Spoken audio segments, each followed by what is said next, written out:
তোমাদের সাথে আছি আমি চন্দন কুণ্ডু, অধ্যয়ন করছি ঢাকা বিশ্ববিদ্যালয়।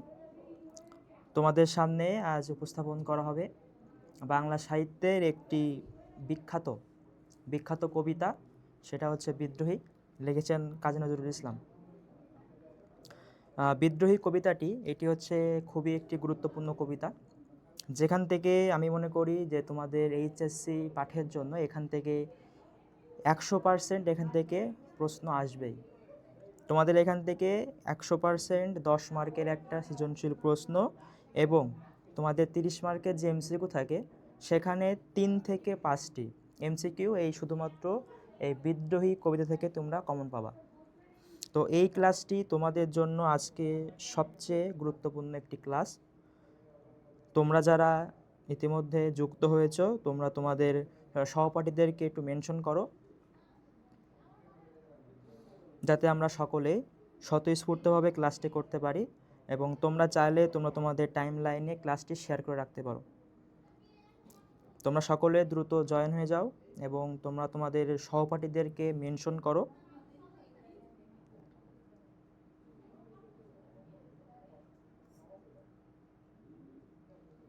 আজকের আলোচনাটি আমাদের জন্য খুবই একটি গুরুত্বপূর্ণ আলোচনা হতে যাচ্ছে। এইচএসসি পরীক্ষা এমনকি তোমাদের সামনে যে অ্যাডমিশন টেস্ট থাকে, বিভিন্ন ধরনের বিশ্ববিদ্যালয়ে যে ভর্তি পরীক্ষাগুলো হয়, সেই ভর্তি পরীক্ষাগুলোতেও কিন্তু দেখা যায় যে এখান থেকে কিন্তু বড় একটা মার্ক থাকে। এছাড়া তোমাদের যে এইচএসসি পরীক্ষা সেখান থেকে তোমরা এই শুধুমাত্র এই বিদ্রোহী কবিতা থেকে তোমরা 13 থেকে 15 মার্ক এখান থেকে তোমরা কমন পাবা। 13 থেকে 15 মার্ক এখান থেকে কমন পাবা। সো তোমরা সকলেই খুব মনোযোগ দিয়ে ক্লাসটি করবে, আর তোমরা তোমাদের যে সকল সহপাঠী আছে বা বন্ধুবান্ধব আছে তোমরা সবাইকে একটু মেনশন করে দাও। আমরা খুব শীঘ্রই আমরা আমাদের মূল ক্লাসে ফিরে যাব।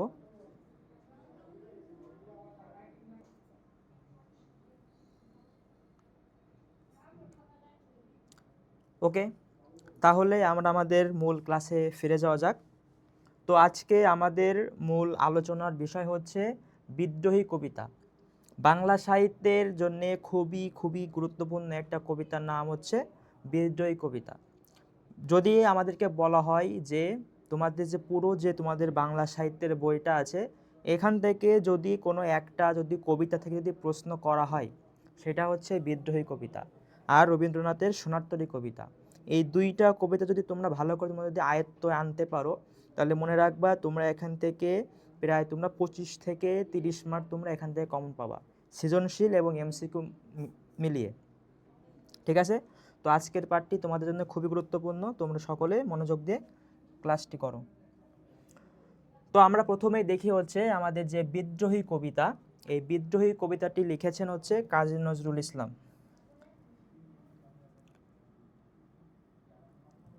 বিদ্রোহী কবিতা লিখেছেন কে? কাজী নজরুল ইসলাম। ওকে, তো কাজী নজরুল ইসলাম তার যে আসল নাম সেটি হচ্ছে অবশ্যই কাজী নজরুল ইসলাম এবং তাকে বলা হয় হচ্ছে বিদ্রোহী কবি। তাকে তার উপাধি কি? উপাধি হচ্ছে বিদ্রোহী কবি। কেন তাকে বিদ্রোহী কবি বলা হয়? তাই না? তাহলে আমাদের যেমন রবীন্দ্রনাথ ঠাকুরকে বলা হয়েছে বিশ্বকবি, ঠিক তেমনই এনাকে বলা হয় কি বিদ্রোহী কবি। কেন এনাকে বিদ্রোহী কবি বলা হয়? কারণ তিনি হচ্ছে অসাম্যের বিরুদ্ধে, তিনি হচ্ছে অসাম্যের বিরুদ্ধে এবং বিভিন্ন ধরনের অন্যায় অত্যাচারের বিরুদ্ধে তিনি প্রতিবাদে কথা বলেন, যার কারণে তাকে বলা হয়েছে বিদ্রোহী কবি। তো যখন আমরা আমাদের যে মূল কবিতার পাঠে ফিরে যাব তখন দেখব যে সে সকল অসাম্যের বিরুদ্ধে এবং অন্যায় অত্যাচারের বিরুদ্ধে তিনি ছিলেন, যার কারণে তিনি হচ্ছে বিদ্রোহী কবি। ওকে, তো তার জন্ম হচ্ছে 1899 খ্রিস্টাব্দের 24শে মে। এই সালটি তোমাদের জন্য খুবই গুরুত্বপূর্ণ। এই সালটি তোমাদের পরীক্ষায় এমসিকিউ আকারে আসতে পারে যে কত সালে কাজী নজরুল ইসলাম জন্মগ্রহণ করে। 1899 খ্রিস্টাব্দে, এবং এমনকি এই ডেটটাও আসতে পারে যে কত তারিখে তিনি জন্মগ্রহণ করেন। তাহলে এটি হবে 24শে মে। এছাড়া আমাদের বাংলা আসতে পারে, তাহলে এটা উত্তর হবে যে 1306 বঙ্গাব্দের 11ই জ্যৈষ্ঠ। তবে বেশিরভাগ ক্ষেত্রে আমাদের ইংলিশটাই বেশি আসে। তাহলে উত্তর হবে আমাদের কত সালে তিনি জন্মগ্রহণ করেন। উত্তর হবে হচ্ছে 1899 খ্রিস্টাব্দে 24শে মে। কোথায় জন্মগ্রহণ করেন? পশ্চিমবঙ্গের বর্ধমান জেলার আসানসোল মহকুমার চুরুলিয়া গ্রামে তিনি জন্মগ্রহণ করেন। তো তাহলে আমরা এটা যদি আবার বলি তাহলে পশ্চিমবঙ্গের বর্ধমান জেলার আসানসোল মহকুমার চুরুলিয়া গ্রামে তিনি জন্মগ্রহণ করেন। এরপর দেখি যে আমার যে কাজী নজরুল ইসলামের যে শৈশব, সে শৈশবটা কিন্তু আমাদের মতো বা অন্যান্যদের মতো কিন্তু এত সুন্দর ছিল না, তাই না? তার কারণ হচ্ছে যে যখন তার বয়স মাত্র 8 বছর, তখন তার পিতা মারা যায়। তো যার কারণে যখন একজন শিশু বড় হয় তাহলে তার যে সামাজিকীকরণ বা তার যে লেখাপড়া, সেক্ষেত্রে তার পরিবার, বিশেষ করে তার বাবা এবং মায়ের একটা অবদান থাকে। ঠিক সে সময়ই মাত্র 8 বছর বয়সে তিনি তার পিতাকে হারান। মক্তব থেকে নিম্ন প্রাইমারি পাস ও লেটর দলে যোগদান করেন। এরপর দেখি যে 1917 সালে 49 নম্বর বাঙালি পল্টনে সৈনিক হিসেবে করাচি গমন এবং পরবর্তীতে হাবিলদার পদে উন্নতি। তাহলে যে মাত্র 8 বছর বয়সে যে তার পিতা যে মারা যান, যার ফলে তাদের পরিবারে একটা দুর্বিষহ নেমে আসে বা দুঃখ নেমে আসে, যার কারণে কাজী নজরুলকে দেখা যায় যে সে হচ্ছে মক্তব থেকে নিম্ন প্রাইমারি পাশ করেন এবং জীবিকার তাগিদে কখনো লেটর দলে এবং কখনো সে আমাদের বাঙালি পল্টনে সৈনিক পদে যোগদান করেন, এমনকি সে হাবিলদার পদেও সে চাকরি করেছে। ওকে, এরপরে আসা যাক যে বিজলি পত্রিকায় সাপ্তাহিক বিজলি পত্রিকায় বিদ্রোহী কবিতা প্রকাশের পর বিদ্রোহী কবি হিসেবে তিনি পরিচিতি লাভ করেন। তাহলে আমরা এটা খেয়াল করি যে সাপ্তাহিক একটা পত্রিকা ছিল যার নাম হচ্ছে বিজলি। এই বিজলি পত্রিকায় এই যে আজকে যে আমাদের যে বিদ্রোহী কবিতা, এই পত্রিকায় প্রকাশ হওয়ার পর তিনি হচ্ছে মূলত এই বিদ্রোহী কবি হিসেবে খ্যাতি লাভ করে। ঠিক আছে, তাহলে তার যে সময়, এই সময়টিতে হচ্ছে আমাদের বিশ্বকবি রবীন্দ্রনাথ ঠাকুরের যুগ ছিল। তো এই সময় সকল জায়গায় যে আমাদের যে কবিতা, আমাদের যে গল্প, উপন্যাস, সব ক্ষেত্রে রবীন্দ্রনাথের একটা বিশেষ একটা অবদান ছিল। সেক্ষেত্রে বলা হতো কি রবীন্দ্র যুগ। এই রবীন্দ্র যুগের মধ্যে হুট করে একটা ছেলে এসে সে একটা বিদ্রোহী কবিতা লিখলো, যেটি হচ্ছে সকল যে অন্যায়, অত্যাচার, অনিয়মের বিরুদ্ধে প্রতিবাদ গড়ে তুললো। এই যে প্রতিবাদের যে স্পৃহা, তখন সেটা রবীন্দ্র যুগের থেকেও ছাপিয়ে যায় এবং তিনি হচ্ছে খ্যাতি লাভ করেন। এই বিদ্রোহী কবিতা লিখে তিনি মূলত খ্যাতি লাভ করেন। তো যার কারণে তাকে বলা হচ্ছে কি যে বিদ্রোহী কবি। এছাড়া দেখা যাচ্ছে নাঙল, নবযুগ এবং ধূমকেতু, এগুলো হচ্ছে একটা পত্রিকার নাম। তাহলে কি নাঙল, নবযুগ এবং ধূমকেতু ইত্যাদি পত্রিকার সম্পাদনা করেন কে? কাজী নজরুল ইসলাম। তাহলে পরীক্ষায় আসতে পারে যে কাজী নজরুল ইসলাম নিজের কোন পত্রিকার সঙ্গে যুক্ত ছিলেন। তাহলে এখানে আমাদের 3টা আছে, একটি হচ্ছে নাঙল, নবযুগ এবং ধূমকেতু। এবং আরেকটি মজার বিষয় হচ্ছে যে আমরা দেখেছি যে প্রত্যেকটা কবিরই কিন্তু একটি করে সাহিত্যিক ছদ্মনাম থাকে, তাই না? যেমন আমাদের রবীন্দ্রনাথের নাম হচ্ছে কি ভানু সিংহ। তোমরা যারা জানো না তারা আজকে জেনে নাও যে রবীন্দ্রনাথের সাহিত্যিক ছদ্মনাম হচ্ছে কি ভানু সিংহ। এবং বলাইচাঁদ মুখোপাধ্যায়ের হচ্ছে কি বনফুল। এটি সবাই মোটামুটি জানি, যেহেতু 9-10-এও আমাদের নিম গাছ গল্প, আমাদের একটা ছিল, গল্প ছিল, সেখান থেকে আমরা জানি যে তার নাম হচ্ছে বনফুল, পুরো নাম হচ্ছে বলাইচাঁদ মুখোপাধ্যায়। ওকে, তো এইরকম হচ্ছে যে আমাদের যে কাজী নজরুল ইসলাম, এনাকে কিন্তু আমরা জানি হচ্ছে বিদ্রোহী কবি হিসেবে। যদি প্রশ্ন করা হয় যে কাজী নজরুল ইসলামের সাহিত্যিক ছদ্মনাম কি, অনেকে জানে না, তাহলে এখানে কিন্তু আমরা পড়েছি অলরেডি। তাহলে এইখানে আমরা বলতে পারি যে তার সাহিত্যিক ছদ্মনাম হচ্ছে কি ধূমকেতু। তোমরা এটা জেনে রাখো যে কাজী নজরুল ইসলামের সাহিত্যিক ছদ্মনাম হচ্ছে কি ধূমকেতু। আমরা কিন্তু রবীন্দ্রনাথ ঠাকুরের নামটা জানি ভানু সিংহ, কিন্তু আমরা এই নামটা আমরা খুব কমই জানি। তাহলে মনে রাখবে যে তার সাহিত্যিক ছদ্মনাম কি ধূমকেতু। ওকে, আশা করি তোমরা এটুকু বুঝতে পেরেছো। আচ্ছা, তাহলে এরপরে যাওয়া যাক। এরপর আসে হচ্ছে যে তার পুরস্কার এবং সম্মাননা। তাহলে তিনি কি ক্ষেত্রে তিনি অবদান রেখেছে এবং তার ফলে তিনি কোন কোন পুরস্কার পেয়েছেন।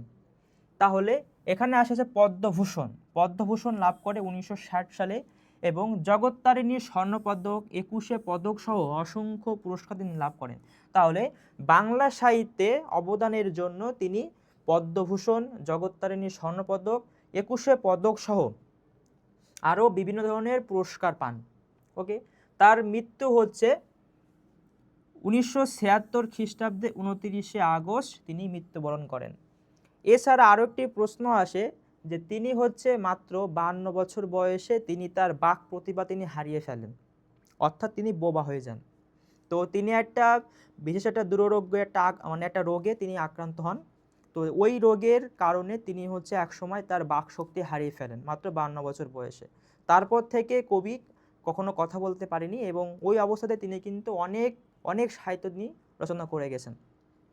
ঠিক আছে, তাহলে তিনি মৃত্যুবরণ করেন 1976 খ্রিস্টাব্দের 29 আগস্ট, এবং যদি বাংলা বলি তাহলে হবে কি 1383 বঙ্গাব্দের 12ই ভাদ্র। এবং তিনি মৃত্যুবরণ করেন কোথায়? এবং এটা হচ্ছে হবে যে শাহবাগে, ঢাকার শাহবাগে অবস্থিত পিজি হাসপাতাল, এবং পূর্বে নাম ছিল হচ্ছে বঙ্গবন্ধু শেখ মুজিব মেডিকেল বিশ্ববিদ্যালয়, এবং যেটার বর্তমান নাম হচ্ছে বাংলাদেশ মেডিকেল বিশ্ববিদ্যালয়। ঠিক আছে, বর্তমান যে নামটা হচ্ছে পরিবর্তিত রূপ হচ্ছে BMU। ঠিক আছে, বাংলাদেশ মেডিকেল ইউনিভার্সিটি, যার আগের নাম ছিল হচ্ছে পিজি হাসপাতাল। তিনি হচ্ছে এখানে মৃত্যুবরণ করেন। ওকে, এরপরে আসে যে তার সাহিত্যকর্ম। তার সাহিত্যকর্মের মধ্যে উল্লেখযোগ্য কাব্যগ্রন্থগুলো হচ্ছে অগ্নিবীণা। এই অগ্নিবীণায় হচ্ছে তার প্রথম লিখিত কাব্যগ্রন্থ। অগ্নিবীণা এটিই হচ্ছে তার লিখিত প্রথম কাব্যগ্রন্থ হচ্ছে অগ্নিবীণা, প্রথম। এরপরে আসে বিষের বাসি, সাম্যবাদী, সর্বহারা, সিন্ধু হিন্দোল, চক্রবাক, সন্ধ্যা, প্রলয়শিখা, আরও আছে, আরও অনেক আছে। তা এগুলো হচ্ছে তার লিখিত কাব্যগ্রন্থ। এটা হচ্ছে অগ্নিবীণা, বিষের বাসি, সাম্যবাদী, সর্বহারা, সিন্ধু হিন্দোল, চক্রবাক, সন্ধ্যা, প্রলয়শিখা। আর এখান থেকে আরেকটি বিষয় হচ্ছে যে এই যে অগ্নিবীণা, এই অগ্নিবীণা কাব্যগ্রন্থের মধ্যে কিন্তু অসংখ্য কবিতা আছে, অসংখ্য কবিতা আছে। তো সেখান থেকে আমাদের যে দ্বিতীয় কবিতা, সেটাই হচ্ছে কি আমাদের এই বিদ্রোহী কবিতা, এই বিদ্রোহী কবিতা। তাহলে এই বিদ্রোহী কবিতা হচ্ছে আমাদের এই অগ্নিবীণা কাব্যগ্রন্থের অন্তর্গত, এবং এই অগ্নিবীণা কাব্যগ্রন্থের দ্বিতীয় কবিতা হচ্ছে বিদ্রোহী। এবং যদি প্রথম কবিতা যদি কেউ জানতে চাও তো সেটা হচ্ছে আমাদের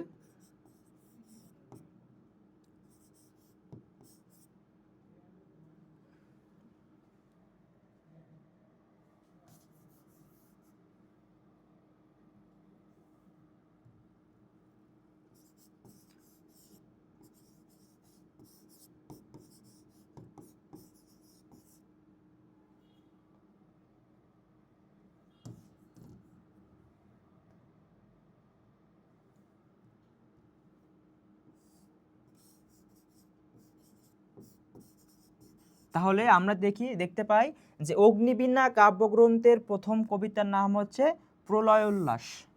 প্রথম কবিতার নাম হচ্ছে প্রলয় উল্লাস এবং দ্বিতীয় কবিতার নাম হচ্ছে বিদ্রোহী। এইটা হচ্ছে আমাদের বেশি করে আসে, এইটা প্রথমটা আমাদের না আসলেও দ্বিতীয়টা হচ্ছে আমাদের জন্য খুবই গুরুত্বপূর্ণ। কারণ কি, এটা হচ্ছে আমাদের অগ্নিবীণা কাব্যগ্রন্থের দ্বিতীয় কবিতা হচ্ছে বিদ্রোহী, এবং প্রথম কবিতার নামটা হচ্ছে কি আমাদের প্রলয় উল্লাস, প্রলয় উল্লাস। ওকে, আচ্ছা। তো এইটা ছিল হচ্ছে আমাদের কবি পরিচিতি। এরপরে আসে হচ্ছে আমরা পাঠ পরিচিতিতে যে আমাদের কি বোঝানো হয়েছে এখান থেকে। ঠিক আছে, তাহলে দেখি এখান থেকে যে কাজী নজরুল ইসলাম রচিত বিদ্রোহী কবিতাটি কবির প্রথম কাব্যগ্রন্থ অগ্নিবীণা, যেটি প্রকাশ পায় হচ্ছে 1922 সালে থেকে সংকলিত হয়েছে। অগ্নিবীণা কাব্যগ্রন্থের দ্বিতীয় কবিতা হচ্ছে বিদ্রোহী। যে দ্বিতীয় কবিতা হচ্ছে কি বিদ্রোহী। তাহলে কাজী নজরুল ইসলাম রচিত বিদ্রোহী কবিতাটি প্রথম কাব্যগ্রন্থ অগ্নিবীণা থেকে সংকলিত করা হয়েছে, এবং বিদ্রোহী কবিতাটি হচ্ছে কবির এই অগ্নিবীণা কাব্যগ্রন্থের দ্বিতীয় কবিতা। ওকে, এরপর দেখি যে বিদ্রোহী বাংলা সাহিত্যের একটি শ্রেষ্ঠ কবিতা। রবীন্দ্র যুগে এই কবিতার মধ্য দিয়ে এক প্রাতিষ্ঠিক কবি কণ্ঠের আত্মপ্রকাশ ঘটে, যা বাংলার ইতিহাসে, কবিতার ইতিহাসে এক বিরল স্মরণীয় ঘটনা। বিদ্রোহী কবিতায় আত্মজাগরণে উন্মুখ কবির সদম্ভ আত্মপ্রকাশ ঘোষিত হয়েছে। কবিতায় সগর্বে কবি নিজের বিদ্রোহী কবিসত্তার প্রকাশ ঘটিয়ে ঔপনিবেশিক ভারতবর্ষের শাসকদের শাসন ক্ষমতার ভিত কাঁপিয়ে দেন। তাহলে এই যে আমাদের বিদ্রোহী কবিতা লেখা হলো, তাহলে এই বিদ্রোহী কবিতা লেখার মূল উদ্দেশ্য কি বা মূল কারণ কি ছিল? এই যে বিদ্রোহী কবিতা যে কবি লিখলো, এই কবিতাটি লেখার পিছনে মূল কারণ ছিল এই যে ভারতবর্ষের যে ঔপনিবেশিক ভারতবর্ষের শাসকদের ক্ষমতা থেকে, মানে তারা যে নির্যাতন করতো মানুষদের, সেই নির্যাতনের বিরুদ্ধে, অন্যায় অত্যাচারের বিরুদ্ধে কি করা? প্রতিবাদ করা। তাহলে এই যে ভারতবর্ষে যে ঔপনিবেশিক শাসন চলাকালীন সময়ে শাসক গোষ্ঠী দ্বারা যে বাংলার জনগণকে যে শোষণ করা হতো, যে অত্যাচার করা হতো, এই অত্যাচারের বিরুদ্ধে প্রতিবাদের জন্যে মূলত তিনি এই বিদ্রোহী কবিতাটি লেখেন। বলছে এই কবিতায় প্রকাশিত হয়েছে ঔপনিবেশিক শাসনের বিরুদ্ধে কবির ক্ষোভ ও বিদ্রোহ। তাহলে তিনি যে বাঙালিদের প্রতি যে অন্যায় অত্যাচার হতো, তিনি এর বিরুদ্ধে ক্ষোভ প্রকাশ করেছেন এবং বিদ্রোহ করেছেন। তারপর দেখি যে কবি সকল অন্যায় অনিয়মের বিরুদ্ধে বিরোধা ঘোষণা করতে গিয়ে বিভিন্ন ধর্ম, এখানে আমরা দেখতে পাবো যে বিভিন্ন ধর্ম থেকে তিনি হচ্ছে রূপক মানে উপমা নিয়ে এসেছেন। কখনো তিনি নিয়ে এসেছেন পবিত্র কোরআন থেকে, কখনো এনেছেন যে হিন্দু ধর্মের থেকে নিয়ে এসেছেন, এবং কখনো গ্রিক পুরাণ থেকে এনেছেন। তো বিভিন্ন ধর্ম থেকে যে ঐতিহাসিক যে চরিত্রগুলো, সেখান থেকে তিনি সংগ্রহ করে তিনি নিজের বিদ্রোহী সত্তার অবয়ব রচনা করেন। বিদ্রোহী কবি উচ্চকণ্ঠ ঘোষণায় জানিয়ে দেন যে উৎপীড়িত, এই উৎপীড়িত মানে হচ্ছে শোষিত, যাদেরকে শোষণ করা হচ্ছে বা হয়েছে এমন, তাই না? তাহলে উৎপীড়িত জনতার ক্রন্দন রোল মানে কান্নার শব্দ যতদিন পর্যন্ত প্রশমিত না হবে, প্রশমিত অর্থ হচ্ছে না কমবে, মানে কমে যাওয়া। তাহলে উৎপীড়িত জনতার ক্রন্দন রোল যতদিন পর্যন্ত প্রশমিত না হবে, ততদিন এই বিদ্রোহী কবি সত্তা শান্ত হবে না।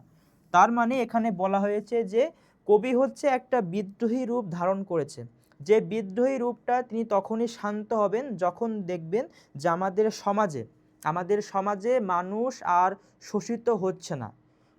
ওকে, বলছে এই চির বিদ্রোহী অভ্রভেদী চির উন্নত শিররূপে বিরাজ করবে। তাহলে এইটা ছিল হচ্ছে আমাদের পাঠ পরিচিতি, যে আমরা কবিতাটা পড়ার আগে আমরা এখান থেকে পড়ে আসলাম, যে এখান থেকে আমরা বোঝার চেষ্টা করলাম যে আসলে আমাদের বিদ্রোহী কবিতাতে আমাদের কীরকম হতে যাচ্ছে। ওকে, আচ্ছা, তারপরে আসি হচ্ছে আমাদের যে মূল কবিতা, সেই কবিতাটা হচ্ছে এখানে। তো এইটা হচ্ছে ভালো করে যদি আমরা পড়তে পারি তাহলে আমাদের কিন্তু বুঝতে অসুবিধা হবে না। এমন অনেকেই আছে যারা হচ্ছে কবিতা তোমরা পড়ো, কবিতা পড়ে কিন্তু কবিতার মধ্যে যে অন্তর্নিহিত অর্থ, সেই অর্থ তোমরা কিন্তু বুঝতে পারো না, যার কারণে কিন্তু তোমরা বিভিন্ন ধরনের এমসিকিউ অথবা তোমাদের এখান থেকে যদি তোমাদের কোনো লাইন দিয়ে দেওয়া হয় বা আমাদের যে প্রশ্নটা আসে সৃজনশীল প্রশ্ন, তো সেখান থেকে দেখা যায় যে অন্য একটা কবিতা দেওয়া হয় এবং সেখান থেকে বলা হয় যে এই উদ্দীপকের কবিতার সঙ্গে আমাদের বিদ্রোহী কবিতার কি মিল আছে বা কি অমিল আছে, তাই না? আরও একটা প্রশ্ন আসে যে উদ্দীপকের যে আমাদের সম্পূর্ণ যে ভাব, এর সাথে আমাদের বিদ্রোহী কবিতার সম্পূর্ণ ভাবকে সমর্থন করে কিনা। তাহলে এইটা যদি প্রশ্নের মধ্যে আমাদের পারতে হয়, তো সেই ক্ষেত্রে হচ্ছে আমাদের এই সম্পূর্ণ কবিতাটা আমাদের ভালো করে মনোযোগ দিয়ে আমাদের পড়তে হবে।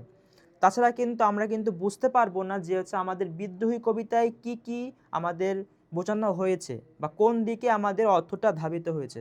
ওকে, তাহলে প্রথমে হচ্ছে আমরা দেখি যে বিদ্রোহী বলেছে বলবীর বল উন্নত মমশির, বল উন্নত মমশির।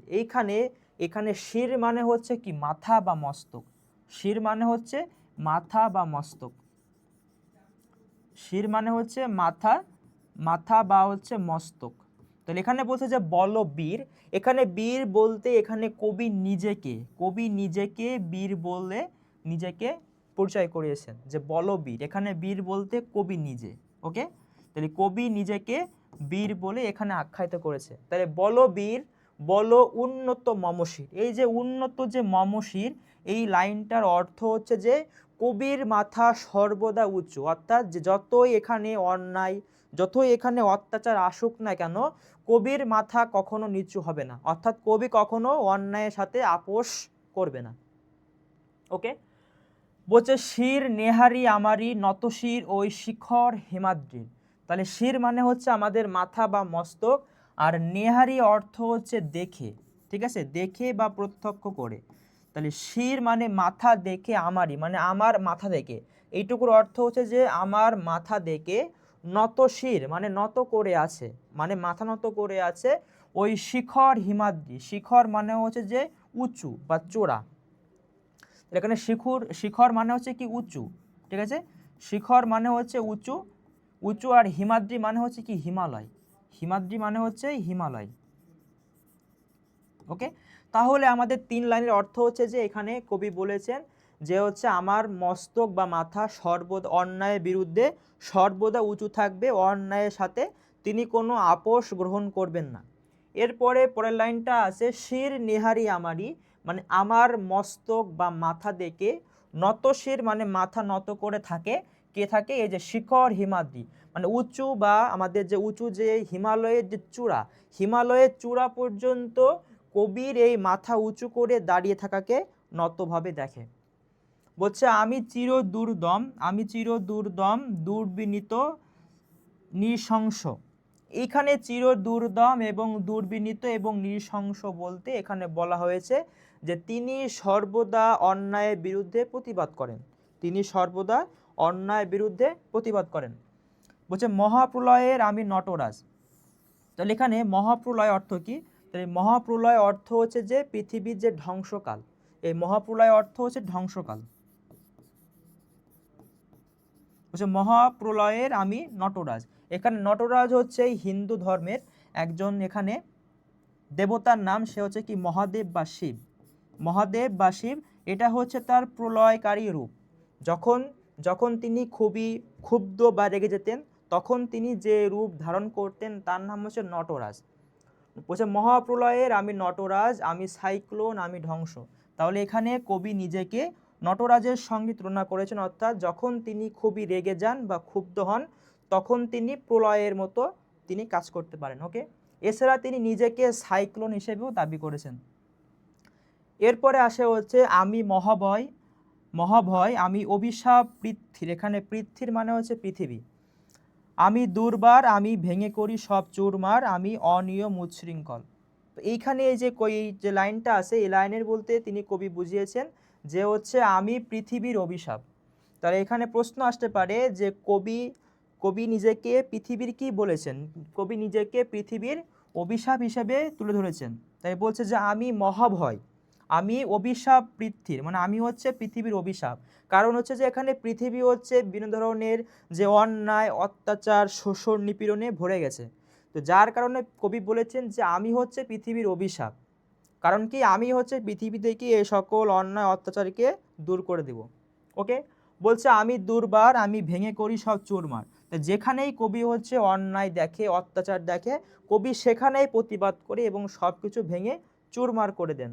আমি অনিয়ম উচ্ছৃঙ্খল, মানে কবি এখানে কোনো নিয়মের বশীভূত নন, কবি হচ্ছে নিয়মের ঊর্ধ্বে। তাহলে কবির কাছে, কবি যে একজন বিদ্রোহী বা একজন হচ্ছে বীর, কবির কাছে কোনো নিয়ম এখানে মানা যাবে না, কবি হচ্ছে নিয়মের ঊর্ধ্বে, তিনি যা বলবে সেটাই হবে। ওকে, এরপরে দেখি হচ্ছে আমরা যে আমি দলে যাই যত বন্ধন, যত নিয়ম কানুন শৃঙ্খল। বলছে আমি দলে যাই যত বন্ধন, যত নিয়ম কানুন শৃঙ্খল। এইখানে এই লাইনটা দ্বারা বোঝানো হয়েছে যে আমি কোনো নিয়ম মানি না, আমি হচ্ছে নিয়ম ছাড়াই সব কিছু করি। বলছে আমি মানি না কোনো আইন, আমি কোনো আইন মানি না। আমি ভরা তরি, তরি মানে কি? তরি মানে দেখেছি আমরা নৌকা, যেমন আমাদের কবিতা ছিল কি সোনার তরি, তাই না? তো তরি মানে হচ্ছে নৌকা। তো কবি এখানে বলছে যে আমি কোনো নিয়ম মানি না, আমি নিয়মের বহির্ভূত থেকেই হচ্ছে আমি সব কিছু করি। বলছে আমি ভরা তরি করি ভরা ডুবি, মানে এখানে কবি তার নিজের যে শক্তিশালী যে সত্তা, সেটি হচ্ছে এখানে প্রকাশ করেছেন। তিনি বলেছেন যে আমি হচ্ছে যে ভরা যে নৌকা, সেই ভরা নৌকাকে আমি চাইলে এটাকে ডুবে দিতে পারি, এটা চাইলে আমি তাকে ডুবিয়ে দিতে পারি। আমি টর্পেডো, টর্পেডো মানে হচ্ছে যে জাহাজের বা ডুবন্ত জাহাজের মানে জাহাজের মানে নদীর তলদেশ থেকে, টর্পেডো মানে হচ্ছে এক ধরনের অস্ত্র যেটা হচ্ছে নদীর তলদেশ থেকে জাহাজকে লক্ষ্য করে ছুড়ে দেওয়া হয়, তার নাম হচ্ছে কি টর্পেডো। এটা হচ্ছে এক ধরনের অস্ত্র। ওকে, বলছে আমি ভীম ভাসমান লাইন। এখানে ভীম মানে হচ্ছে এখানে যে হিন্দু ধর্মের যে ধর্মগ্রন্থ আছে সেখানে ভীম হচ্ছে অনেক শক্তিশালী, সেই শক্তিশালী ভাসমান মাইন, এটা তিনি অস্ত্র বোঝানো হয়েছে। বলছে আমি ধৈর্যটি, এখানে ধৈর্যটি হচ্ছে আমরা কিছুক্ষণ আগে পড়েছিলাম যে মহাদেবের কথা, যে মহাদেব বা শিব, এই মহাদেব বা শিবের যে মাথায় যে জট চুল ছিল সেখানে জট আকারে ছিল, এই জট চুল থাকার কারণে মহাদেবকে বলা হতো কি ধৈর্যটি। তাই ধৈর্যটি মানে হচ্ছে যে যার চুল জট হয়ে আসে এরকম বোঝানো হয় ধৈর্যটি। তাহলে বলছে যে আমি ধৈর্যটি, আমি এলোকেশে ঝড় অকাল বৈশাখী। এটা হচ্ছে কিন্তু আমাদের এমসিকিউতে আসতে পারে যে কবি কিসের এলোকেশে ঝড় হবে, কি অকাল বৈশাখী। তো এখানে এলোকেশে ঝড় বলতে বোঝানো হচ্ছে যে কবি এখানে তার চুলকে এলোমেলো বুঝিয়েছেন। তো আমি ধৈর্যটি, মানে এখানে ধৈর্যটি মানে হচ্ছে যে কবির মাথার চুলও সে মহাদেবের চুলের মতো জট পাকিয়ে আছে বা জট লেগে আছে, এবং সেগুলো হচ্ছে এলোকেশে মানে এলোমেলো হয়ে আছে। বলছে আমি বিদ্রোহী। তাহলে এই বিদ্রোহী কবিতায় কবি নিজেকে একবার বীর বলেছেন, কখনো বলেছে কি নটরাজ, কখনো বলেছে সাইক্লোন, কখনো বলেছে বিদ্রোহী। ওকে, এরপর বলছে যে আমি বিদ্রোহী সুত বিশ্ব বিধাত্রী। এখানে সুত মানে হচ্ছে কি পুত্র, সুত মানে হচ্ছে পুত্র। তাহলে আমরা দেখতে পাই যে বিদ্রোহী কবিতায় কবি নিজেকে বিশ্ববিধাতার বিদ্রোহী পুত্র হিসেবে নিজেকে ব্যাখ্যা করেছেন, দাবি করেছেন। ঠিক আছে, তাহলে বলছে যে আমি বিদ্রোহী সুত, আমি হচ্ছে বিদ্রোহী পুত্র বিশ্ববিধাত্রী, আমি হচ্ছে বিশ্ববিধাতার বিদ্রোহী পুত্র। বলবীর চির উন্নত মমস্বী, মানে তার এই যে উচ্চ মাথা থেকে সকলে তাকে ভয় পায়। ওকে, বলছে আমি সৃষ্টি, আমি ধ্বংস, আমি লোকালয়, আমি শ্মশান। তো কবি এখানে নিজেকে আরও বলেছেন যে তিনি নিজেই সৃষ্টি, তিনি নিজেই হচ্ছে ধ্বংস, তিনি নিজেই লোকালয়, তিনি নিজেই শ্মশান। ওকে, বলছে আমি অবসান নিশাবসান। নিশাবসান মানে হচ্ছে অবসান মানে শেষ, অবসান শব্দের অর্থ শেষ, আর নিশাবসান মানে কি, এটা মানে আমাদের কি দিনের শেষ বা রাতের শেষ।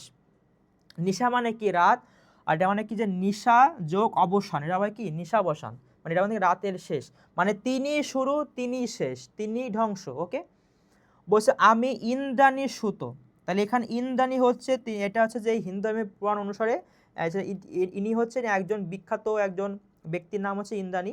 আর ইন্দ্রাণীর সুত হচ্ছে মানে ইন্দ্রাণীর পুত্র, ইন্দ্রাণীর পুত্র। সুত মানে কি পুত্র, এই যে এখানে দেখেছি আমরা সুত মানে হচ্ছে পুত্র। তাহলে এখানে কবি নিজেকে ইন্দ্রাণীর পুত্র হিসেবে নিজেকে দাবি করেছেন, যার হাতে ছিল চাঁদ এবং ভালে সূর্য। ভালে মানে হচ্ছে কপালে, হাতে চাঁদ ভালে সূর্য মানে তার কপালে সূর্য। তাহলে কবি নিজেকে এমন একজন বলে দাবি করেছেন যেখানে তিনি নিজেই সৃষ্টি, নিজেই ধ্বংস, নিজেই শুরু, নিজেই শেষ, এবং কবি নিজেকে বিশ্ববিধাতার বিদ্রোহী পুত্র হিসেবে নিজেকে দাবি করেছেন। এছাড়া কবি হচ্ছে ইন্দ্রাণীর পুত্র, তাই না? পুরাণে উল্লেখিত যে বিখ্যাত চরিত্র আছে ইন্দ্রাণী, তিনি হচ্ছে ইন্দ্রাণীর পুত্র হিসেবেও নিজেকে দাবি করেছে, যার হাতে ছিল চাঁদ এবং কপালে ছিল কি সূর্য। ভালে মানে হচ্ছে কপালে, কপালে ছিল সূর্য। ওকে, তাহলে এরপর আসা যাক,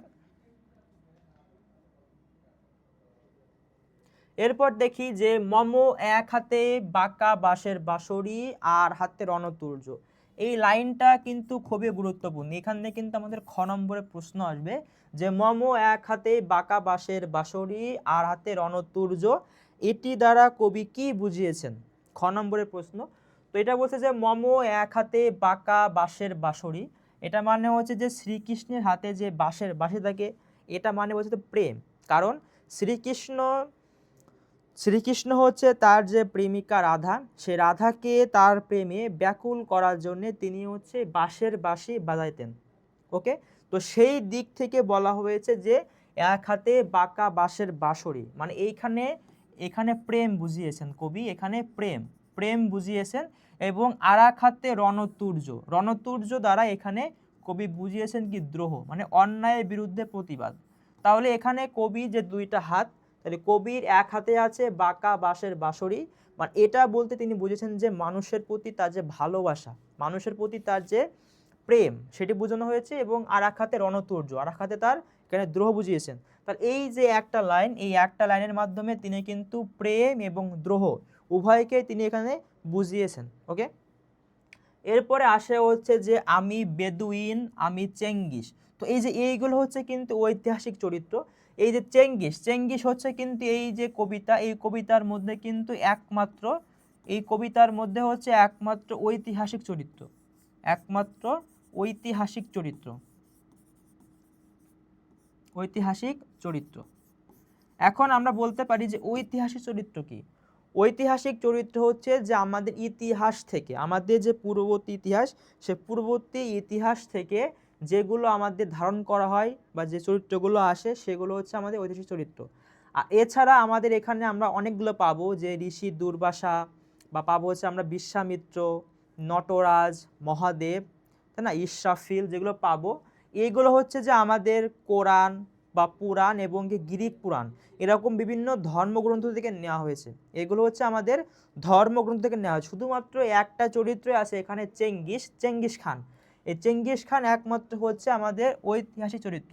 তো আমাদের প্রশ্ন এমসিকিউতে আসতে পারে যে বিদ্রোহী কবিতার ঐতিহাসিক চরিত্র কোনটি? হবে অবশ্যই চেঙ্গিস। ওকে, বলছে আমি বেদুইন, আমি চেঙ্গি। এখানে বেদুইন মানে হচ্ছে এটা হচ্ছে আফ্রিকা অথবা মধ্যপ্রাচ্যের একটা হচ্ছে যে যাযাবর জাতি। যাযাবর অর্থ হচ্ছে যে যারা কোনো স্থানে সবসময় থাকে না, তারা হচ্ছে কি করে, মূলত তাঁবু গেড়ে কোনো একটা স্থানে এক সপ্তাহ বা এক মাস থাকে। তার পরবর্তীতে তারা তাদের খাবার সংগ্রহের জন্য তারা অন্য কোনো একটা অঞ্চলে চলে যায়।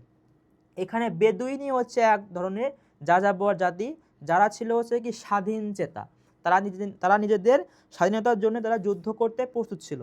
তো যার কারণে এখানে তিনি নিজেকে বেদুইন হিসেবে এখানে দাবি করেছেন। তাহলে বেদুইন হিসেবে এখানে কবি বলেছেন যে তার মধ্যে একজনের কি স্বাধীন চেতা মনোভাব আছে। কি আছে? স্বাধীন চেতা মনোভাব, স্বাধীন চেতা মনোভাব। ঠিক আছে, স্বাধীন চেতা মনোভাব।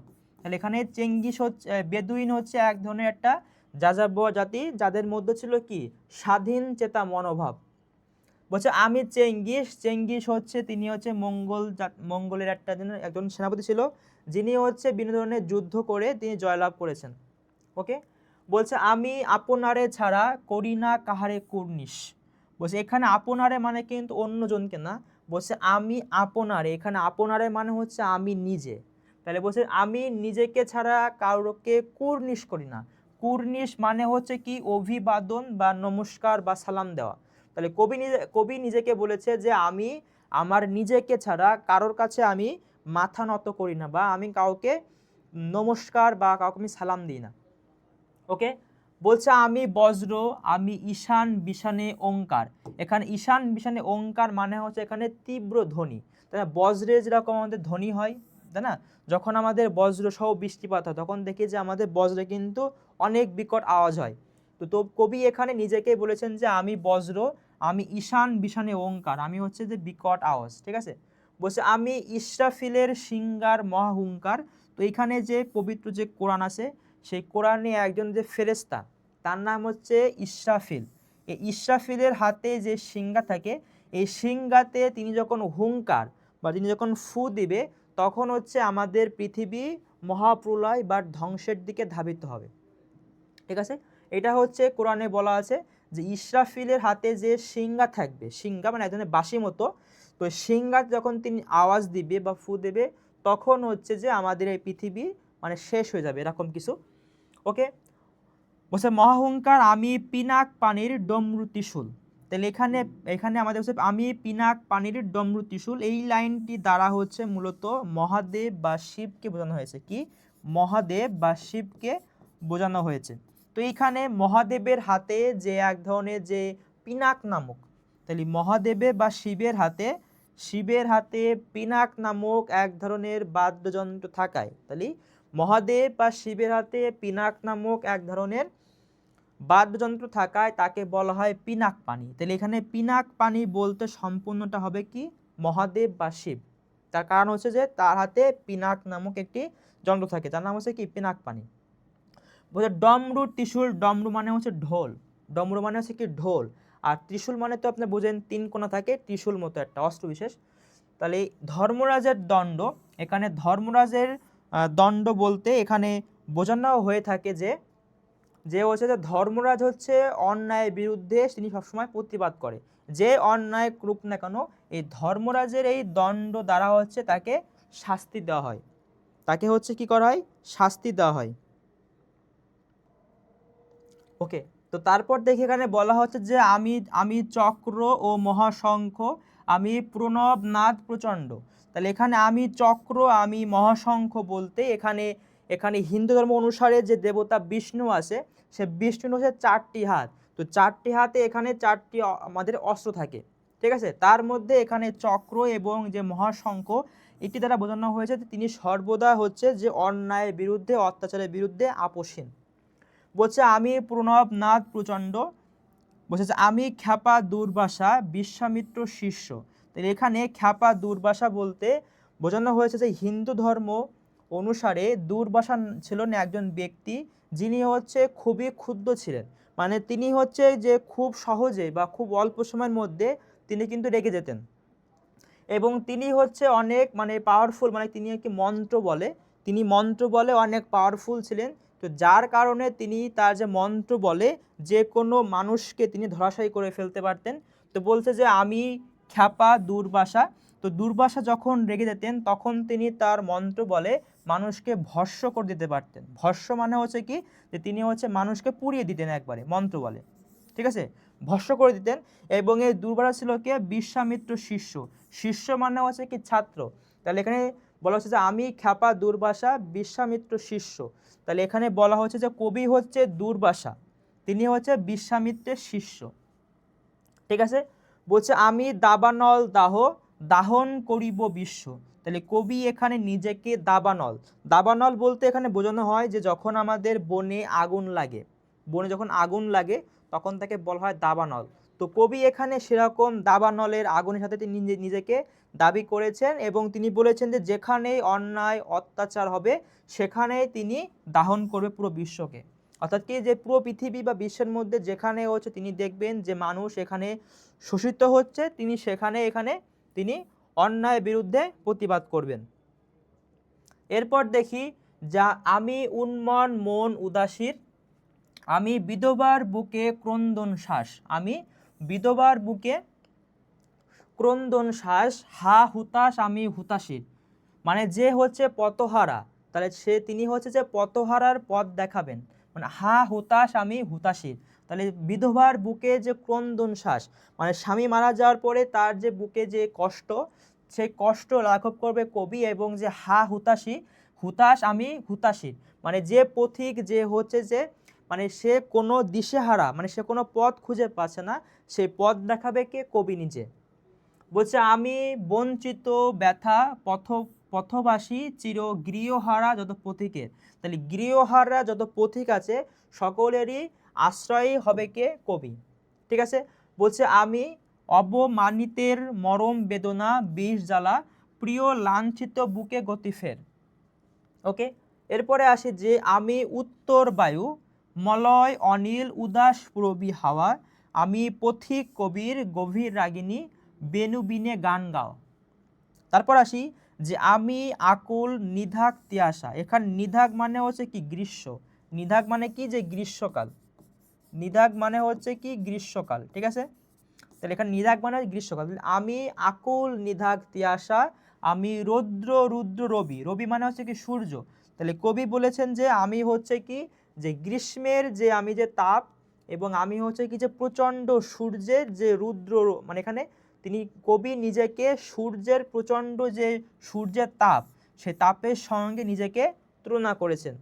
ওকে, বলছে আমি মরু নির্ঝর ঝড়ো ঝড়ো, আমি শ্যামলিমা ছায়াছবি। তারপর দেখি যে আমি অরফিহাসের বাঁশরি, বাঁশরি মানে হচ্ছে কি বাঁশি, বাঁশিকে তখন বলা হচ্ছে বাঁশরি, ঠিক আছে। তাহলে আমি অরফিয়াসের বাঁশরি, এখানে অরফিয়াস হচ্ছে গ্রিক পুরাণ, গ্রিক পুরাণে যে গানের দেবতা, গ্রিক পুরাণে গানের দেবতার নাম হচ্ছে অ্যাপোলো। সেই অ্যাপোলোর পুত্র হচ্ছে অরফিয়াস। এই অরফিয়াস ছিলেন হচ্ছে মূলত একজন কবি এবং ছিলেন হচ্ছে একজন শিল্পী, যিনি মূলত গান করেন। তার এই গানের যে ছন্দ বা যে গানের যে মায়া, এই গানের মায়াজালে তিনি সকলকে বাঁধতে পারতেন। ঠিক আছে, এমনকি এই অরফিয়াস তার যে গান, এই গানের মাধ্যমে তার যে প্রেমিকা, তার প্রেমিকার কিন্তু মন জয় করেছিল, শুধুমাত্র তার ছন্দ বা গানের মায়াজালে ফেলে। ওকে, তারপর দেখি যে মহাসিন্ধু উতলা ঘুম ঘুম ঘুম চুমু দিয়ে করি নিখিল বিশ্ব নিঝুম। বলছে মম বাঁশরীর তানে পাশরি, আমি শ্যামের হাতের বাঁশরি। এখানে শ্যামের মানে বলতে এখানে কৃষ্ণকে বোঝানো হয়েছে। মানে এখানে বলা হচ্ছে যে তিনি হচ্ছে যে যারা অন্যায় অত্যাচার করা হয়, কবি তাদের প্রতি হচ্ছে ভালোবাসা দেখিয়েছেন। এখানে শ্যামের হাতের বাঁশরি মানে এখানে কবি হচ্ছে এখানে প্রেমকে উদ্দেশ্য বা প্রেম বা ভালোবাসাকে এখানে উদ্দেশ্য করে বলেছেন। বলছে আমি রুষে হটি জবে। বলছে রুষে মানে কি, যে রাগ করে ওঠা বা রেগে ওঠা। তাহলে আমি রুষে হটি জবে ছুটি মহাকাশ ছাপিয়া। তো কবি যখন রাগ করে তখন তার রাগ হচ্ছে কি মহাকাশ ছাপিয়ে যায়। কেন যায়? বলছে ভয়ে সপ্ত নরক হাবিয়া দোজখ নিভে যায় কাঁপিয়া। তাহলে কবি যখন তিনি রেগে যান, কবি রাগের কারণে তার যে রাগ, এই রাগটা কিন্তু মহাকাশ ছাপিয়ে যায়। এবং কবির এই রাগ দেখে হচ্ছে যে আমাদের এখানে নরকের কথা বলা আছে, 7টি নরকের কথা বলা আছে। এই 7টি নরকের মধ্যে উল্লেখযোগ্য একটা নরকের নাম হচ্ছে কি হাবিয়া দোজখ। এই হাবিয়া দোজখও কিন্তু ভয়ে কাঁপতে কাঁপতে নিভে যায়। বলছে আমি বিদ্রোহবাহী নিখিল অখিল ব্যাপিয়া, আমি পরশুরামের কুঠোর কুঠার। এই যে এখানে পরশুরামে, এটা হচ্ছে যে হিন্দু ধর্মের, এটা হচ্ছে একটা অবতারের নাম। এই পরশুরাম ছিলেন খুবই কঠোর একজন ব্যক্তি। কারণ হচ্ছে যে তিনি হচ্ছে যে তার মাতা মারা যাওয়ার পর তার পিতার আদেশে তিনি পুরো বিশ্বে বা পুরো পৃথিবীতে 17বার তিনি হচ্ছে যে ক্ষত্রিয় নিধন করেন। তাহলে এখানে ক্ষত্রিয় মানে হচ্ছে যে আমাদের যে হিন্দু ধর্মে যেমন 4টি বর্ণ থাকে, যেমন ব্রাহ্মণ, ক্ষত্রিয়, বৈশ্য, শূদ্র, সেই ক্ষত্রিয় বংশকে তিনি হচ্ছে যে শেষ করে দেন এখান থেকে। কতবার? 17বার। তাহলে আমি পরশুরামের কঠোর কুঠার। এইখানে যে কঠোর কুঠার, এটি দ্বারা যেমন পরশুরাম পুরো পৃথিবীকে 17বার ক্ষত্রিয় মুক্ত করেছে, ঠিক তেমনই কবিও হচ্ছে পরশুরামের কুঠারের দ্বারা এই পৃথিবী থেকে চিরতরে অন্যায় অত্যাচারকে তিনি মুছে ফেলতে চান। ওকে, এরপর দেখি হচ্ছে নিক্ষত্রিয় করিব বিশ্ব, আনিব শাস্তি শান্ত উদার। এই যে আমি যেটা বললাম যে পরশুরাম হচ্ছে 17বার তিনি হচ্ছে পুরো বিশ্বকে নিক্ষত্রিয় মানে কি ক্ষত্রিয় নিধন করেছেন। কবিও ঠিক এভাবে অন্যায় অত্যাচারের বিরুদ্ধে প্রতিবাদ করে পৃথিবীতে কি আনবে? শান্তি আনবে। বলছে আমি হল বলরাম ইস্কন্দে। তো বলরাম হচ্ছে হিন্দু ধর্মের একটি চরিত্র, এর হচ্ছে কৃষ্ণের বড় ভাই। তো এখানে হল মানে হচ্ছে কি নাঙল। হল মানে হচ্ছে কি লাঙল। ঠিক আছে, তো এটা হচ্ছে কি যে বলরামের, এটা আছে তার অস্ত্র ছিল হচ্ছে হল। এটা মানে হচ্ছে কি যে বলরাম ছিল খুবই শক্তিশালী, তিনি যে কোনো যুদ্ধে পারঙ্গমের জন্য তিনি এখানে হল ব্যবহার করত। তো কবিও ঠিক একইভাবে এখানে হলের সাথে তুলনা করেছেন, কারণ কবিও চান যে বলরামের মতো তিনিও যেন এই হল ব্যবহার করে পৃথিবী থেকে তিনি যেন যে অন্যায় অত্যাচার সেগুলো যেন মুছে ফেলতে পারেন।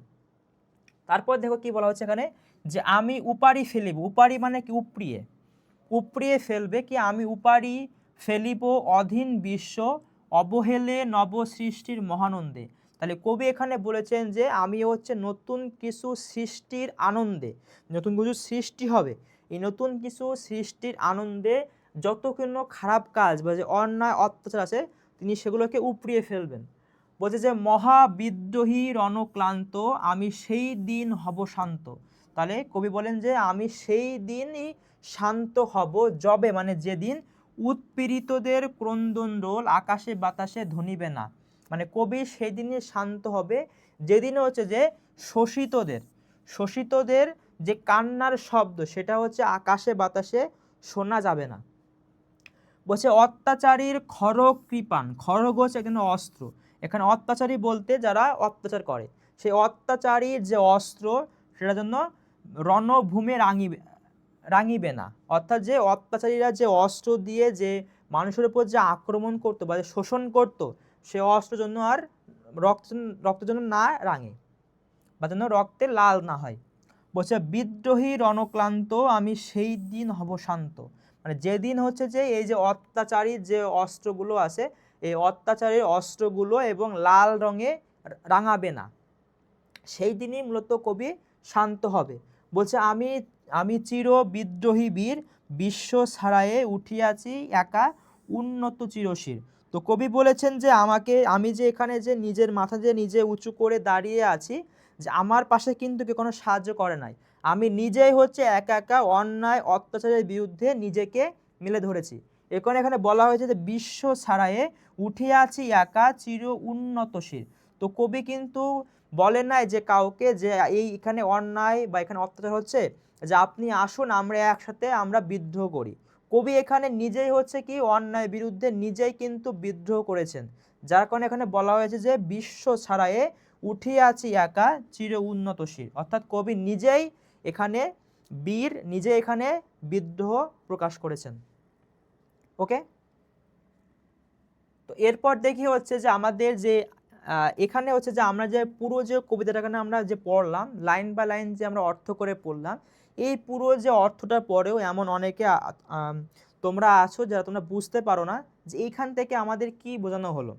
তো সেক্ষেত্রে আমি এখানে একটা পয়েন্ট অ্যাড করেছি, সেটা হচ্ছে কি আমাদের যে এখান থেকে যে আমাদের কবিতা যে আমাদের বললাম যে আমাদের এখান থেকে মূল আলোচনাটা আমাদের মূলত কী, যে আমাদের কবিতাটা আমরা পড়লাম, এই কবিতা পড়ার ফলে এখান থেকে আমরা কি বুঝতে পারলাম, মূলত এই যে এইখানে যেটা আছে এটা কিন্তু হচ্ছে আমাদের যে উদ্দীপক থাকবে, উদ্দীপকের যে আমাদের গ এবং যে ঘ নম্বর থাকবে, এই দুইটা জিনিস লিখতে কিন্তু আমাদের খুবই সাহায্য করবে এটা। ঠিক আছে, তো দেখি এখানে তাহলে বিদ্রোহী হচ্ছে বাংলা সাহিত্যের একটি শ্রেষ্ঠ কবিতা। এই কবিতায় কবির আত্মজাগরণের প্রকাশ ঘটেছে। বিদ্রোহী কবিতায় মূলত ব্রিটিশ শাসনের বিরুদ্ধে ক্ষোভ এবং বিদ্রোহ প্রকাশ পেয়েছে।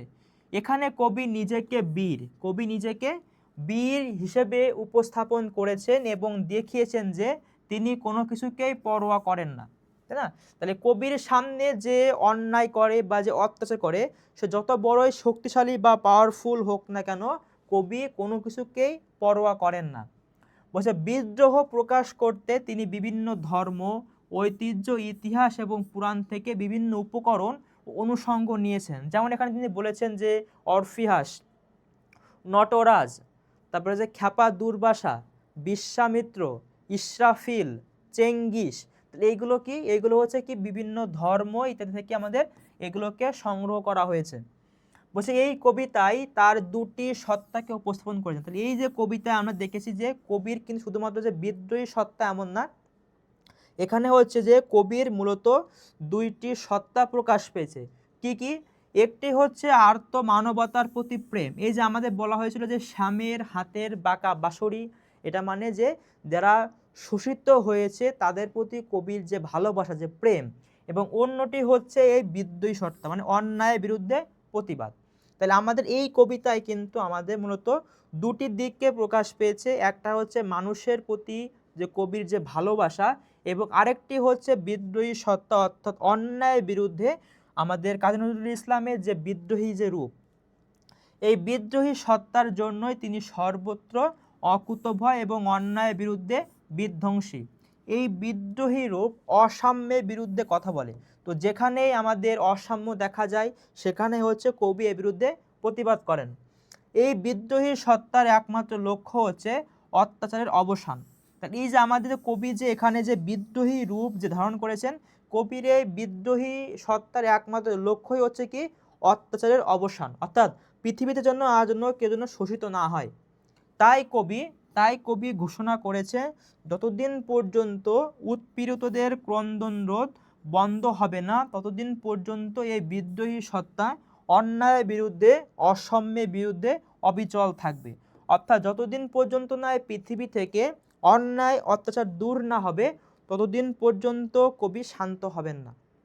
তো মূলত এটাই হচ্ছে আমাদের এই কবিতার হচ্ছে যে আমাদের মূল থিম বা আমাদের মূল আলোচনার বিষয়। তো এইটা যদি ভালো করে পড়তে পারি তাহলে এখানে কিন্তু সম্পূর্ণকে এখানে মোটামুটিভাবে বর্ণনা করা হয়েছে। তো মোটামুটিভাবে এইটুকু যদি আমরা যদি বর্ণনা করতে পারি বা পড়তে পারি তাহলে আমরা কিন্তু উদ্দীপকের সাথে যে আমাদের কোথায় আমাদের মিল বা কোথায় অমিল যেটা আছে সেটা কিন্তু আমরা ইজিলি আমরা এটাকে বলতে পারবো বা লিখতে পারবো। ঠিক আছে, ওকে। তাহলে এরপরে আসা যাক।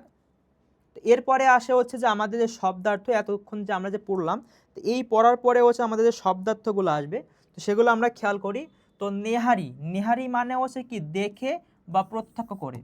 তাহলে শির নেহারি নত শির ওই শিখর হিমাদ্রি, তাহলে এখানে নেহারি অর্থ হচ্ছে কি যে দেখে বা প্রত্যক্ষ করে।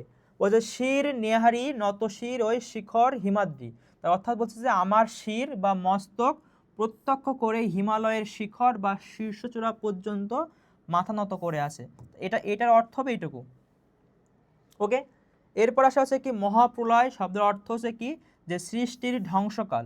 এই প্রলয়কালে দেবতা ব্রহ্মারও আয়ুর অবসান ঘটে। নটরাজ, এটা অর্থ হচ্ছে কি যে মহাদেবের আর এক নাম হচ্ছে কি নটরাজ। কানুন মানে হচ্ছে কি যে আইন বা নিয়ম, তাহলে কানুন মানে হচ্ছে কি আইন বা নিয়ম। ওকে, এরপরে দেখি হচ্ছে আমরা যে টর্পেডো। তো টর্পেডো হচ্ছে এই যে ডুবো জাহাজ থেকে নিক্ষেপযোগ্য এক ধরনের অস্ত্র। তো টর্পেডো হচ্ছে যে এক প্রকার অস্ত্র যেটা হচ্ছে আমাদের ডুবো জাহাজ থেকে নিক্ষেপ করা হয়। ভীম, ভীম শব্দের অর্থ হচ্ছে ভয়ানক। তাহলে আমাদের এই যে বিদ্রোহী কবিতা, এই বিদ্রোহী কবিতা ভীম শব্দের অর্থ হচ্ছে আমাদের কি ভয়ানক। কিন্তু যদি আমরা আমাদের প্রাচীন যদি যে ধর্মগ্রন্থ অনুসারে যাই তাহলে সেখানে ভীম হচ্ছে পঞ্চ পাণ্ডবের দ্বিতীয় পাণ্ডব, ইনি গদা নিয়ে যুদ্ধ করতে পারঙ্গম, তিনি গদা নিয়ে যুদ্ধ করেন, অর্থাৎ তিনি এখানে অনেক শক্তিশালী। এরপর আসে এখানে কি ধৈর্যটি, অথবা হচ্ছে যে শিব বা মহাদেবের অন্য নাম হচ্ছে কি ধৈর্যটি।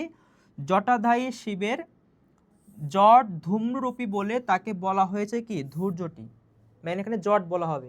বলছে এলোকেশে, বলছে যার চুল বা কেশ এলানো মানে এলোমেলো। তাহলে এলোকেশে মানে হচ্ছে যে যার চুল বা কেশ এলানো। এখানে অকাল বৈশাখীর ঝড়ের সঙ্গে এলানো চুলকে তুলনা করা হয়েছে। অর্থাৎ যে এখানে যে অকাল বৈশাখী যে ঝড় হয় সে ঝড়ে যেমন সব কিছুকে লণ্ডভণ্ড করে দিয়ে যায়, ঠিক তেমনই হচ্ছে যে এখানে চুলের অবস্থা এলোমেলো। ঠিক আছে, বলছে যে আমি বিদ্রোহী সুত বিশ্ববিধাত্রী, বলছে আমি বিশ্ববিধাতার বিদ্রোহী পুত্র।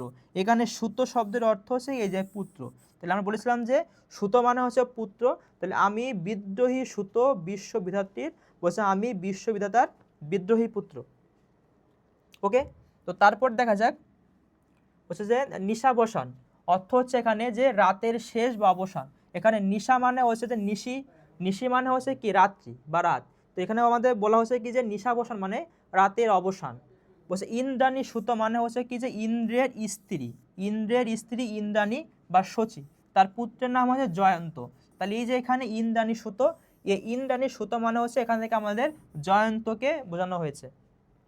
ওকে, এরপর বলা হচ্ছে এখানে যে বেদুইন, বেদুইন হচ্ছে এটা কি আরব দেশের একটি যাযাবর জাতি, আরব দেশের একটি যাযাবর জাতি।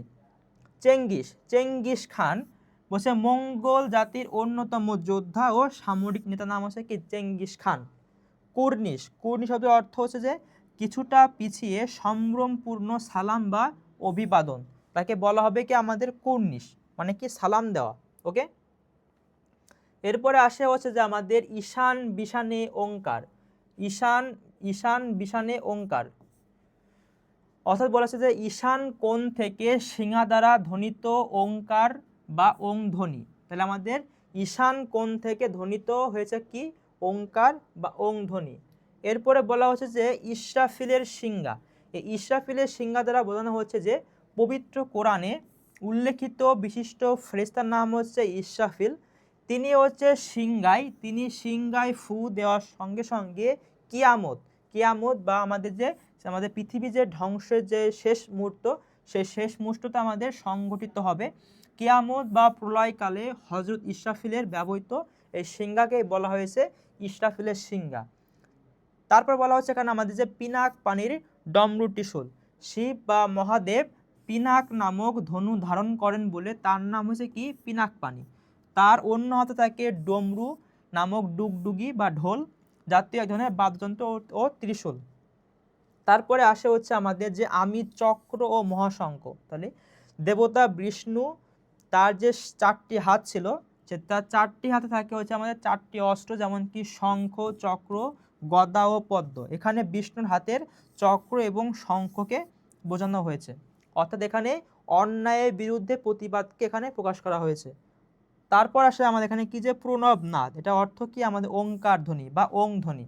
প্রণবনাদ মানে হচ্ছে আমাদের ওঙ্কার বা ওং ধ্বনি। তারপর আসে হচ্ছে আমরা যে দুর্বাসা। দুর্বাসা হচ্ছে যে ভারতীয় পুরাণ। তাহলে ভারতীয় পুরাণের কোপন মানে কি রাগী, কোপন স্বভাব বিশিষ্ট মুনি মহর্ষি অত্রির ওরসে এবং তার স্ত্রী অনুসূয়ার গর্ভে তার জন্ম। তাহলে এখানে মহর্ষি অত্রি হচ্ছে তার পিতা এবং অনুসূয়া হচ্ছে কি দুর্বাসার মাতা। তাহলে অত্রি হচ্ছে তার পিতা, অত্রি হচ্ছে তার পিতা এবং অনুসূয়া হচ্ছে কি তার মাতা। তার মাতার গর্ভে তার জন্ম। এর কোপানলে পড়ে অনেকে দগ্ধ বা ভস্য হয়, দগ্ধ বা ভস্য হন। বিশ্বামিত্র হচ্ছে যে বিশিষ্ট ব্রহ্মর্ষি ক্ষত্রিয় কুলে, ক্ষত্রিয় কুলে জন্মগ্রহণ করেও কঠোর তপস্যার ফলে তিনি ব্রাহ্মণত্ব লাভ করেন। তাহলে তখন বলা হয় কি যে তখন ওই সময় একটা রীতি ছিল যে প্রথমে আমাদের যে ধাপের নাম ছিল আমাদের কি ব্রাহ্মণ। প্রথমে আমাদের যে 4টা ধাপ ছিল ধর্ম গ্রন্থে, তার প্রথমে ছিল আমাদের ব্রাহ্মণ, পরে ছিল ক্ষত্রিয়, তারপর বৈশ্য, তারপর শূদ্র। তো এখানে আমাদের বিশ্বামিত্র ছিল হচ্ছে তিনি ক্ষত্রিয় কুলে। তো এই ক্ষত্রিয় কুলটা একটু নিচু ছিল, যার কারণে তিনি হচ্ছে যে কঠোর তপস্যা করে তিনি ব্রাহ্মণ এখানে চলে আসেন। তিনি কিসের মাধ্যমে? তপস্যার মাধ্যমে। এরপর আসে হচ্ছে কি আমাদের হুতাশী। হুতাশী অর্থ হচ্ছে কি যে হা হুতাশ করে যে।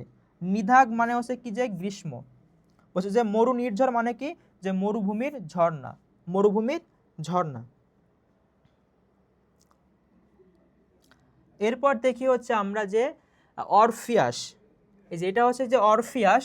অরফিয়াসটা হচ্ছে যে গ্রিক পুরাণের গানের দেবতা হচ্ছে অ্যাপোলো ও মিউজ ক্যালোপির পুত্র অরফিয়াস ছিলেন মহান কবি এবং শিল্পী।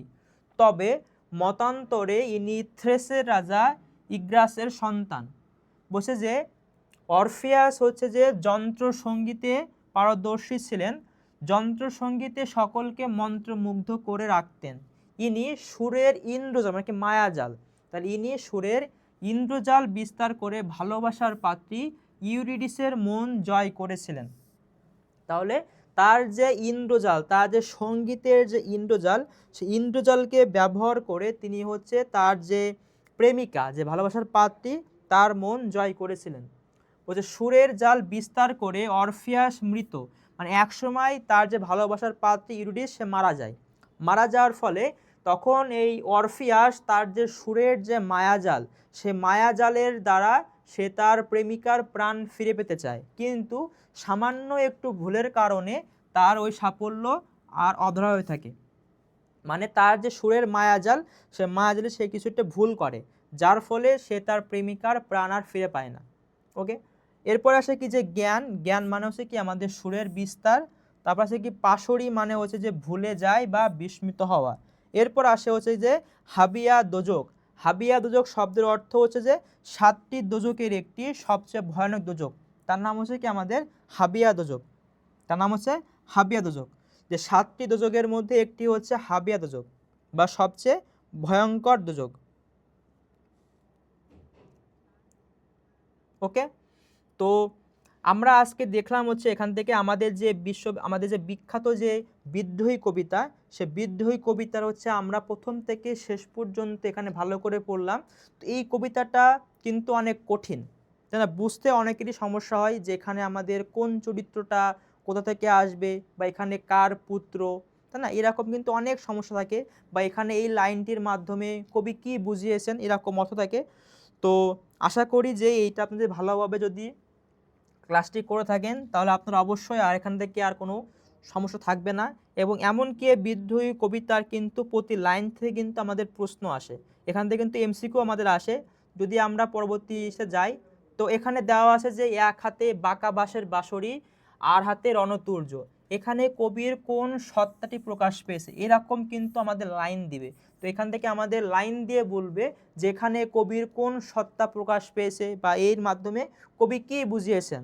তো এরকম কিন্তু আমাদের অনেক প্রশ্ন এখানে কিন্তু আসতে পারে। এখানে এই যে বলা হচ্ছে এখানে যে চির উন্নত মমশির কথাটি কিসের পরিচায়ক, কথাটি কিসের পরিচায়ক। তো এরকম কিন্তু অনেকগুলো আমাদের প্রশ্ন এখানে আসতে পারে। তো আপনাদের এখানে কাজ থাকবে হচ্ছে যে আমাদের যে পুরো যেই বিদ্রোহী যে কবিতাটা আমরা পড়লাম, যে শুরু থেকে শেষ পর্যন্ত পাঠ পরিচিতি সহ, এটা হচ্ছে যে ভালোভাবে যদি আপনারা শেষ করতে পারেন তাহলে আশা করি যে এর পরবর্তীতে যে হচ্ছে আমাদের যে এমসিকিউ যত কঠিনই হোক না কেন, প্রশ্ন যত কঠিনই হোক না কেন, সেখান থেকে কিন্তু আমরা উত্তর করে আসতে পারবো। তখন কিন্তু আপনাদের কিন্তু এখান থেকে আপনাদের পুরো মার্কটা কিন্তু আপনাদের আয়ত্তে থাকবে। ঠিক আছে। তো যারা হচ্ছে যে এখানে পরে জয়েন করেছেন তারা হচ্ছে যে ক্লাসটি পুনরায় দেখে নেবেন। আর আজকের ক্লাসটি মূলত এই পর্যন্তই, এবং এর পরবর্তী ক্লাসে আপনাদের এইটুকু পড়ার পরে তারপরে হচ্ছে যাব হচ্ছে আমরা এমসিকিউ পার্টে এবং প্রশ্নের পার্টে। ঠিক আছে। তাহলে আজকে হচ্ছে যে আমাদের পড়া থাকবে হচ্ছে যে এই পর্যন্ত। তাহলে এখানে আমরা কি পড়লাম, এখানে পড়েছি হচ্ছে আমরা লেখক পরিচিতি, এখানে পড়েছি হচ্ছে আমরা কি লেখক পরিচিতি, তারপর পড়েছি হচ্ছে আমরা পাঠ পরিচিতি। ঠিক আছে, পাঠ পরিচিতি পড়েছি হচ্ছে আমরা কবিতা, পড়েছি হচ্ছে আমরা যে মূল ভাব আছে সে আমরা মূল ভাবটি পড়েছি আমরা কি শব্দার্থ। তো আপনাদের মূলত এইটুকু কাজ থাকবে, এই পাঁচটি আপনাদের কাজ থাকবে। এই যে পাঁচটা জিনিস আপনারা ভালো করে পড়বেন, পড়ার পরে তারপরে হচ্ছে দেখবেন যে আপনাদের এখান থেকে যে কোনো প্রশ্ন আসলে কিন্তু আপনারা ইজিলি আপনারা অ্যান্সার করতে পারবেন। ঠিক আছে। তো তাহলে আজকে এইটুকুই থাকবে। আর এর পরবর্তী ক্লাসে হচ্ছে যে আমরা এই অধ্যায় থেকে আমরা আমাদের এমসিকিউ এবং আমাদের যে প্রশ্ন আসে সেগুলো হচ্ছে এখান থেকে আমরা আলোচনা করব। ঠিক আছে। তাহলে আজকে আমাদের ক্লাস এখানেই শেষ। আসসালামু আলাইকুম।